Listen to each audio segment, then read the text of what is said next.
Hello guys, അപ്പം എന്നല്ലേ ഞാൻ നമ്മുടെ കഴിഞ്ഞ വീഡിയോയിൽ പറഞ്ഞിരുന്നു നമ്മളൊരു 1.5 അടിയുടെ നെറ്റിപ്പട്ടം മേടിച്ചിട്ടുണ്ടെന്ന്.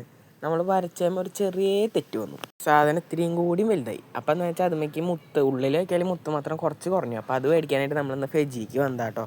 പിന്നെ നമ്മുടെ ഓണം റിലേറ്റഡ് ആയ കുറേ പുതിയ സാധനങ്ങൾ വന്നിട്ടുണ്ട്. ഒരു പുതിയ സെക്ഷൻ തന്നെ നമ്മുടെ ഓണത്തിൻ്റെ ഒരു ഇതിൽ ഉണ്ട് കേട്ടോ. പിന്നെ നമുക്ക് ചെറിയ ഓഫേഴ്സ് ഉണ്ട് എന്ന് പറഞ്ഞാൽ നമുക്ക് വരുന്ന MRPമേ നമുക്ക് അവരുടേതായ ഒരു ഫോർ ഇയർ പ്രൈസ് എന്ന് പറഞ്ഞിട്ടൊരു എമൗണ്ട് കൂടിയും കുറവേ വരുന്നുള്ളൂ. കാണുമ്പോൾ നമുക്കൊക്കെ അവിടുത്തെ മേടിക്കണം എന്നുണ്ട്, പക്ഷേ ഒന്നും നമുക്കൊരു ആവശ്യമില്ലെങ്കിലും എന്നാൽ കാണുമ്പോൾ അതിൻ്റെ ഭംഗിയാൽ നമുക്കൊക്കെ എടുക്കണം എന്നുണ്ട് കേട്ടോ ഗൈസ്. പിന്നെ ഞങ്ങൾ അവിടെ നിന്ന് കുറച്ച് ആർട്ടിഫിഷ്യൽ ലീവ്സും അങ്ങനെ ഷോക്കേസിൽ വയ്ക്കാൻ പറ്റിയ കുറച്ച് സാധനങ്ങളൊക്കെ മേടിച്ച് ഞങ്ങൾ ഇങ്ങനെ പോന്നപ്പോഴാണ് ഒരു കാര്യം ആലോചിച്ച് ഗൈസ്. നെറ്റിപ്പട്ടത്തിൻ്റെ മുത്ത് മേടിച്ചില്ല. എന്നിട്ട് ഞങ്ങൾ രണ്ടാമത്തെ ബില്ലടിക്കേണ്ടി വന്നു. അത് മേടിക്കാൻ മറന്നുപോയി. അത് മേടിച്ചു വിട്ടാ. നെറ്റിപ്പട്ടത്തിൻ്റെ മുത്ത് എന്ന് പറഞ്ഞാൽ നമ്മൾ 2 സൈസ് മേടിക്കേണ്ടി വന്നു. കാരണം ഇത് ഒട്ടിച്ച് വരുമ്പോൾ ചില സൈഡിൽ മാത്രം ചില ഗ്യാപ്പുകൾ വരുന്നുണ്ടായിരുന്നു. അപ്പോൾ നമുക്കത് ഫില്ല് ചെയ്യാൻ വേണ്ടി നമ്മൾ ചെറുതും മേടിച്ചിട്ടുണ്ടായിരുന്നു കേട്ടോ. പിന്നെ നമ്മൾ ഓരോ നറുന്നതിൻ്റെ സർബത്തൊക്കെ കുടിച്ച് നേരെ വീട്ടിലേക്ക് വന്നു കേട്ടോ.